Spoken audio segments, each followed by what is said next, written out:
Shepherd, we need you to be our eyes and ears. We have 8 webcams available throughout the show. They will change during the course of the show. We have 4 people in the audience watching 4 CCTV cameras, and we know you are watching at home, and we want you to communicate with this man, Julian Clegg. Julian. Thanks very much indeed, Paul. Needless to say, lots of people are communicating about your sales and are worried about you, want to check you're okay, so I just thought I'd pass that on. And also agreeing with what you were just saying about Kath and Yvette, Kelly in Caerphilly says, I feel one of the team members is going to experience tightness around the chest. Tell Yvette to be careful and Kath to stay calm. One of many messages like that.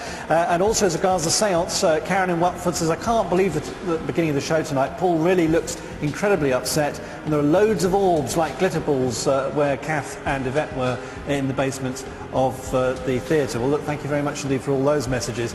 Now, yes, it is 8 nights, 8 Faces of Evil and 8 webcams for you to look at, and let's look at those right now. Here's where they are on the map. The main cellar, webcam 1 in the judge's lodgings, webcam 2 tonight in the judge's bedroom on the first floor, webcam 3, there it is, the landing of the first floor, and webcam 4 coming up the nursery and hanging room on the second floor. Then moving on to 5 to 8, webcam 5 tonight, which will switch on later in the wine cellar. Webcam 6 is in the billiard room on the first floor.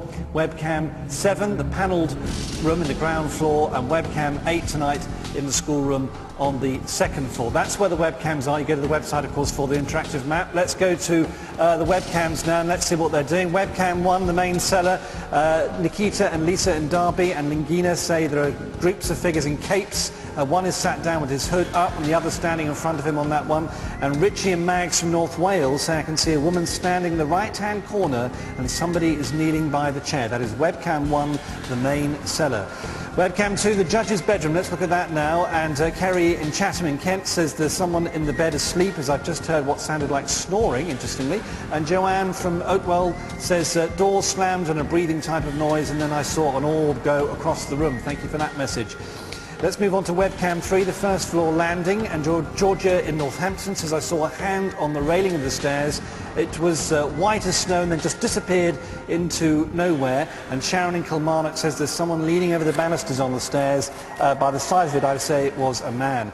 And webcam 4, the nursery, there is a man knelt down near the fireplace, says Carol in Kidvelly in Wales. The names of John and Mary coming to me all day before the show, she says.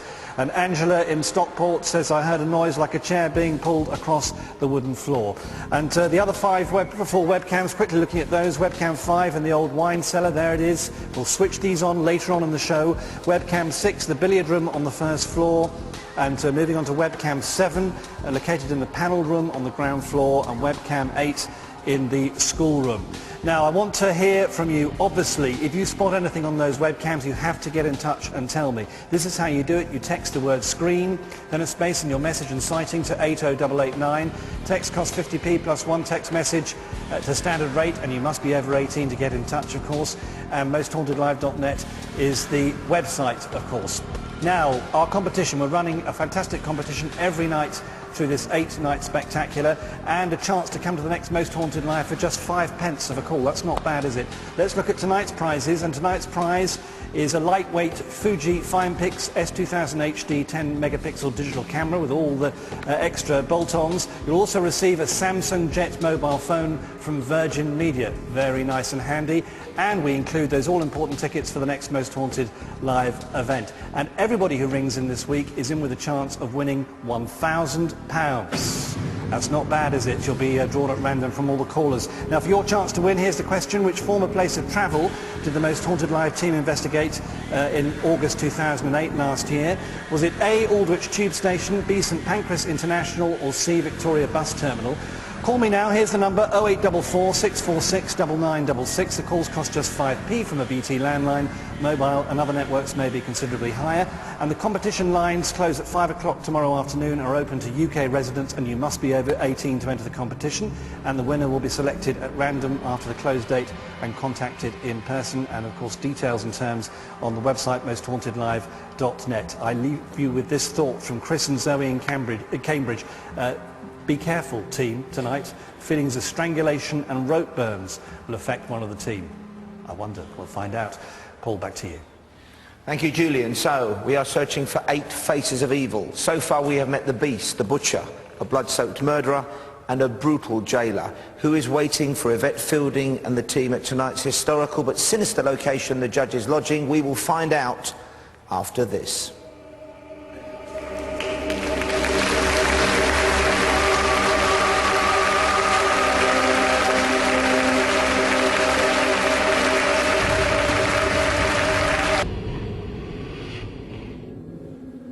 Welcome back to Most Haunted Live, the fifth night in an unprecedented 8-night paranormal investigation, live from here, the Winter Gardens in Morecambe. And tonight, Yvette Fielding and the team are at a particularly sinister location.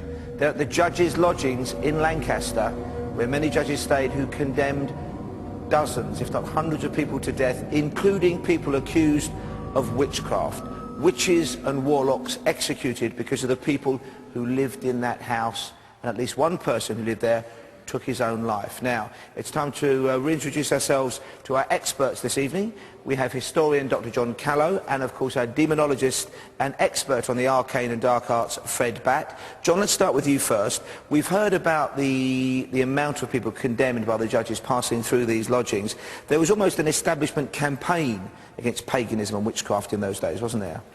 Well, certainly witchcraft was a crime. Paganism's a little bit different, but there certainly was an enormous academic industry, if you like, in detecting witches, debating their veracity, looking at them in the community. It was shared right across society. People very often informed against their neighbours, but the law was very much brought in against them. And what we see at Lancaster is the concentration of administrative power, the Norman castle, the dungeons underneath, and then the judges' lodgings outside the walls, where the people who operated justice would live in luxury, whilst those who had been arrested for crime languished inside those formidable walls above. And people were tortured and then executed, and we still have the phrase witch hunt in our vocabulary today from those times. Well, the idea of a witch hunt is very powerful. I mean, today we think about the McCarthy hearings in the 1950s. That same terror, that same operation of pointing to somebody you'd known all the way through your life,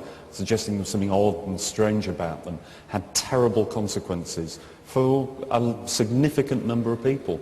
Okay, turning now to Fred Batt. Fred, what did you make of that Ouija board session, the experiment we had there? We got the number, 3 6s came up again, lots of activity. I had a real odd and unexplained to me emotional turn. What did you make of it? I'm glad you felt that, because you needed to, so that you know what that's all about. The 666 is obvious, it's the mark of the beast. But we also had the 8, which we had last night, I think it was, wasn't it? Which I think is infinity, no beginning, no end, the afterlife. 2 days ago, we had Jake appearing. We've got some sort of demonic force coming up there, and the team should be very, very careful tonight. That's what I'd like to say to them. So they need to be cautious tonight? Very, very cautious, especially where they're going, yeah. Okay, is there any sense in which sometimes, if there were to be spirits around, they may pretend to be the devil, they may pretend to be the master of the demons? No, on a Ouija board, it's usually the other way around. They pretend to be nice, and they pretend to be friendly towards you, but really that could be the devil in disguise, to quote Elvis Presley.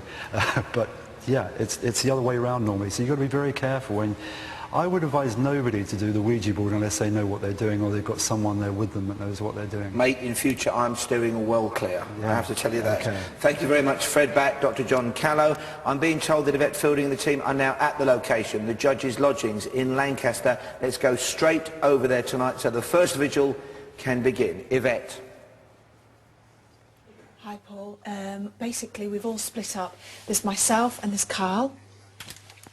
And behind Carl is Matt on sound. That's it. Everybody else, and it's so rushed. I can't remember who's in what group. I think Kath and Kieran are together. I think Chris Burton and Simon are together. Paul, did you hear that? I just heard something behind you, Matt. Did you not hear anything? Shit. What did you hear? What did you hear? Describe it. Oh, it was like a... I'm going to take my earpiece out now, okay? Sorry. I'm going to turn the volume...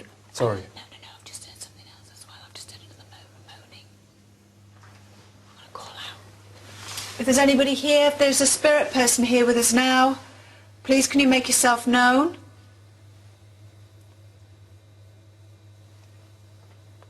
Can you make yourself known, please?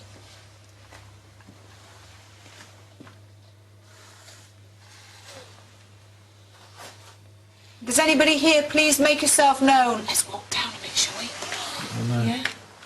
You all right, Matt? Yeah. How you feeling? Claustrophobic. Are you? Yeah. How you feeling, Carl? You scared? I'm jumpy, really jumpy. When I heard that, it wasn't nice. It was right in my ear. I'm not going to put my torch on, just because I just feel brave. Watch your head. Hello?